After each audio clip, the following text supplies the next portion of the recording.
Hey everyone, I'm pretentious, but most people call me Prep. So, as my title has told you, it's OCAL Open Qualifier time. Riot has initiated an amateur league in association with 6 different community groups, with the most well-known, Summoner Society, doing the bulk of the heavy lifting come the qualified stage. Since this is the first video I'm releasing on OCAL, I'm going to give you a quick rundown.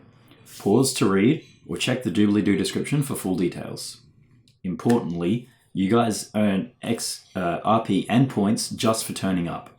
Even if you're a middle of the pack team, if you're playing on a Monday anyhow, please join. You'll enjoy the experience and may do better than you expect. Here's how points are awarded for final placings each week. Next, we're moving on to prizing. Straight up, you earn RP just for turning up to play. Week 1 had 219 teams, and Week 2 had 117. If we can get back up to that 128 barrier, we can release at least another 96,000 RP into the pool. To put that into perspective, that's 214.9 little legends. Just imagine all those cute little fellas jumping all over you. Please do it for the Silver Wings. Do it for the Feather Knights. Do it for the... You're ugly. Don't buy him. Anyway, moving on. Right, we're moving into Week 3. August 5th is the next one, this coming Monday. Check-ins are at 4:30 PM, games are at 5:30. Please sign up and register even without a full team. One person needs to check in on Battlefire, but you'll be able to find players up until and just before the bracket gets seeded. I saw a lot of people last week trying to squeeze in after the check-ins had closed because they couldn't find a 5th player. You need to check in first and then find your 5th. Let's get into Week 1 and 2 standings. Week 1's final was a forfeit. I'm unsure of the reasons, but no final match was played, so we don't know if Fallen Gods would have beaten CIG. But it's likely they'll play against each other in the coming weeks, so time will tell. In Week 2, Fallen Gods made it to top 8 before being knocked out by Academy. I won't go too deep into performances during the Open Qualifier as there are many teams, but during the qualified stage, expect me to point out any particularly interesting happenings. CIG, on the other hand, came 4th this week, also falling to Academy. Academy, to my knowledge, did not play in Week 1. However, Academy lost to Weekend Warriors, who did play in Week 1 and came tied 5th. Let's get into the finals for this week. Played between Weekend Warriors and Vendetta, BSV handled the casting. I've thrown in some edits of my own to hopefully make the highlights more enjoyable. Please let me know what you think so I can iterate and either go back to basics or keep up with my flashy antics. Constructive criticism is really appreciated. I've spent about a dozen hours on this video. I'm just getting the hang of it, so please bear with me. Alright, I'll count you in. 3, 2, 1, go! On to the Rift we are. This is our final for the OCAL Qualifier number 2, hosted by Bronze Standard 5, aka BSV. Thank you so much for putting this event on. It has been a blast, and finally we get to see it come to an exciting conclusion.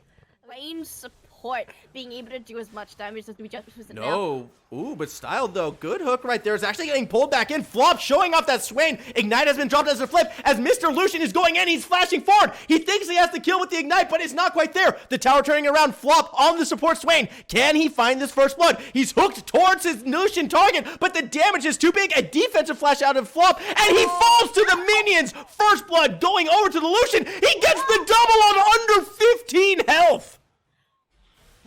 Arrow stepping forward. This could be a bit of a mistake. The Twin Fangs coming down. Arrow already down to half health. He's in a bit of trouble. Gets knocked up. Help is there from Jinvu, but it's not needed. Arrow able to escape.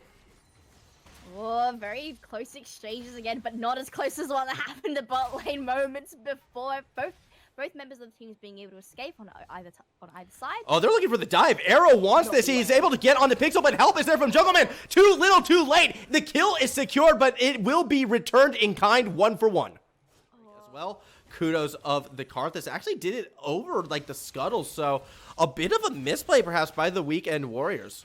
Yeah, especially since they had the scuttle crap. Oh no, the petrifying gaze onto Pixel. It's a solo kill. Arrow coming up huge. Especially since he was able to use his own ultimate against They want him. more. That's how you land the Depth ultimate. charge into Dredge line. The damage from the culling is there. A kill in the bot lane as Kang and Kung Fu's in trouble as well. Kills in all 3 lanes for Vendetta. Vendetta being able to come out on top. Of course, Flop being the last man standing in the bot lane, but of course Jungleman making his way to the bot lane. Hopefully they may be able to get something out of it, but it seems a little bit close here. Yeah, I'm not sure what exactly Jungleman is hoping to accomplish right now. He has to wait for that teleport to come through. The damage he has on question mark, the follow-up flash, and he gets the kill and gets away. Or does he? Jungleman held in place by Style is up above Arrow, making himself known. Flop goes down. Jungleman trying to buy time. He will fall as well. So a bit overambitious, costs the Weekend Warriors 2 lives. A Nautilus here. And did I just hear Rift Herald going down? I just heard Rift Herald going down as Arrow is actually trying to make a play onto Flip and Flop at the moment. He's got one. Does he have the other? Flop trying to get to the safety of his tower. Can't get there. 2 more kills for Arrow. And I hate to say it, but Vendetta is taking this game over.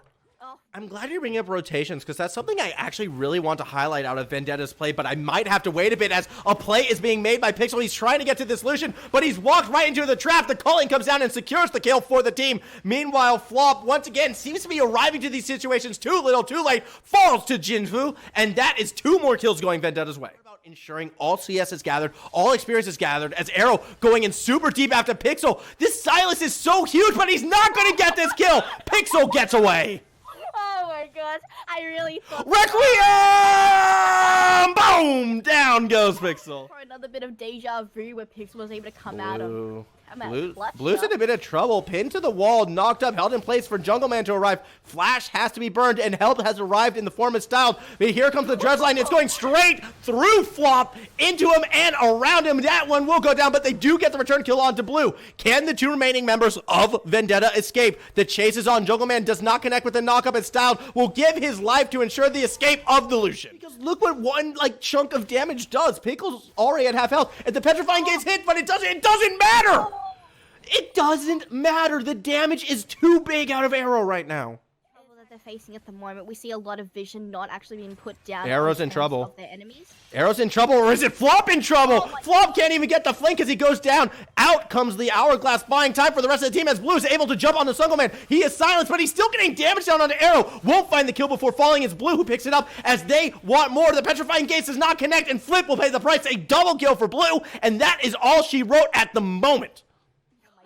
As Vendetta consistently taking the win over and over again. Oh, flash engage from Pixel right there. He's not able to connect with the Petrifying Gaze, but with the help from Flop, they get the kill, and that is a bad teleport no one wants a part of. Down below, though, a solo kill is taken by Blue as the fight happens up above. Too much health, too much damage, and a retreating Weekend Warriors barely get out. 2 members fall for 1, and they actually want more at the moment. Flip has to run for his life, and he's leaving poor Flop on his own yet again. The sacrificial Flop flopping on his face, going down, yet they're not done. Vendetta does pick up Flip as well, and I feel like this game is just crumbling all around the Weekend Warriors right now. And they need to turn that into sustained damage out. Jungleman, picks like this could help, but they actually have to get to Harrow. The steadfast presence doesn't hit him, but the knockup does. Arrow's going to turn it around. He will go down. A big shutdown going to Jungleman. He's going to do a deceptive amount of damage, and then we'll turn it around from there. But every single time, it's just like, they go right through him. It's once again a bit of a death push pick, actually. Might bring down Style. He has to flash defensively. Jungleman just eating the entirety of that culling. He goes in too deep and falls. The whirling death is not enough to pick up a kill. Baron being started as well, though, by Vendetta. They just want their cake, and they want to eat it, too, in front of their opponents. This Baron falling could begin the end of this game. Oh, and it's so unfortunate as well, but hopefully they are able to take down Blue here. Oh, a bit of action happening as Pixel, though, may have caught Arrow. Here comes the Karthus, though. He gets 1, essentially gets 3, as 3 kills happen simultaneously as the Requiem falls. Put your hands up for Vendetta, OCAL Qualifier champions from number 2.